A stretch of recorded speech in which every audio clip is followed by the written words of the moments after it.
काम करेंगे। बहुत बहुत शुक्रिया जी।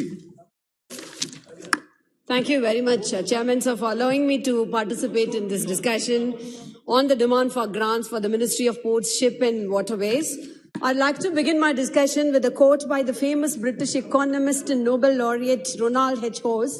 Once said, quote, "If you torture the data long enough, it will confess to anything," unquote. And I find more meaning after listening to the speeches from the members of the honorable members from the Treasury benches.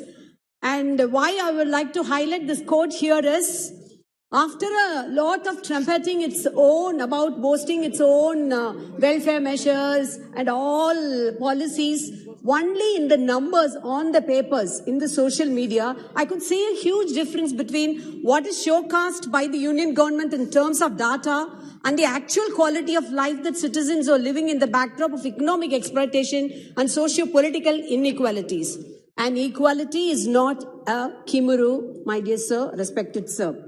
Sir, I would like to point out one important index. In the UN-sponsored Happiness Index 2022, out of the 149 countries, India sadly can occupy the 136th rung in the ladder. And why is it so? Because the union government is just supporting one part of the corporate sector, the big corporate wallas, totally neglecting the weaker section of the society, particularly the native tribes of our country. I'll tell you the reasons for that. With three special issues, I would like to highlight my point. Tamil Nadu has been gifted with 608 fishing villages dot the state's coastline. They harvest over 500,000 tons of marine products every year, making it the 5th largest fish producing state of the country. But look at the plight of our Pulicat fishermen folk. It has been elaborately stated by my fellow honorable parliamentarian Dr. Jayakumar regarding the Kattupalli expansion of the Kattupalli port. But for the persistent resistance by the Pulicat women, also the Tamil Nadu government's resistance, it would have been implemented by this time. And who is the beneficiary? The cat is out of the bag.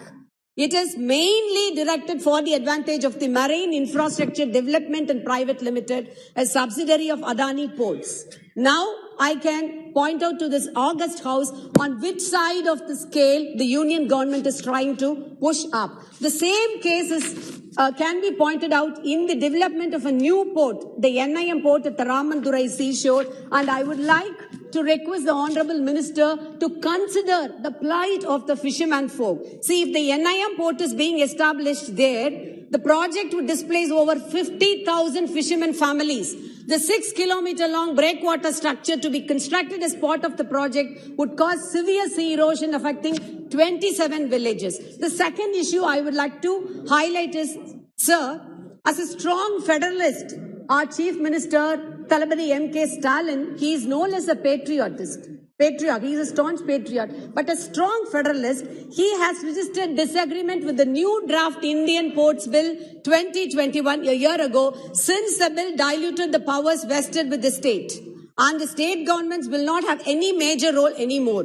The Ministry of Ports, Shipping and Waterways has framed the draft bill to modify the current management mode of minor ports, and thus our Chief Minister took up the issue with the Ministry for Ports and Shipping, strongly opposing such steps to reduce the autonomous role of states in regulation and management of minor ports. Our Honorable Minister was proudly saying that in London Museum, Indian ship is being displayed. As a proud Tamilian, we have a rich heritage history of Rajaraja Chola, King Rajaraja Chola, who had a fleeting warriors conquering the world with having the Tamil Nadu, the coast is a major shipping port, he was called the Sapta Samudreshwar. Exactly. Please. Thank you, Chairman, sir. And he was reigning supreme against, when Ashoka was here, he never submitted to him. Against Chandragupta Maurya, against Aurangzeb, Rajaraja Chola was there. And as a proud Tamilian, I'm proud to quote him here. The third important issue is, see, the Sagarmala project, much has been trumpeted about that.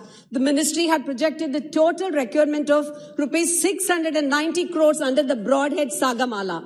However, only rupees 400 12.79 crores has been allocated. Even these 412.79 crores is not for the Sagarmala alone. This amount also includes allocation of rupees 52.789 crores for Andaman Lakshadweep harbour works for development of minor ports.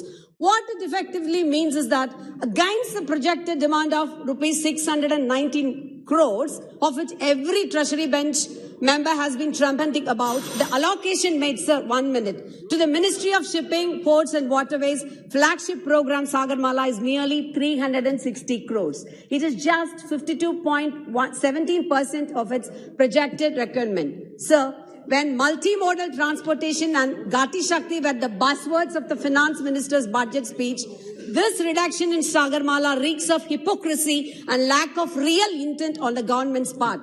Our Prime Minister has tweeted about the country's economical, industrial progress with all the numbers, rosy numbers. But I would compare it with the Goebels' data.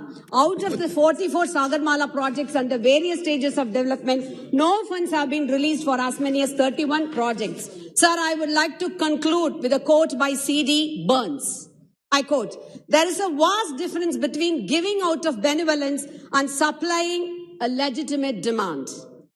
There is a vast difference between giving out of benevolence and supplying a legitimate demand.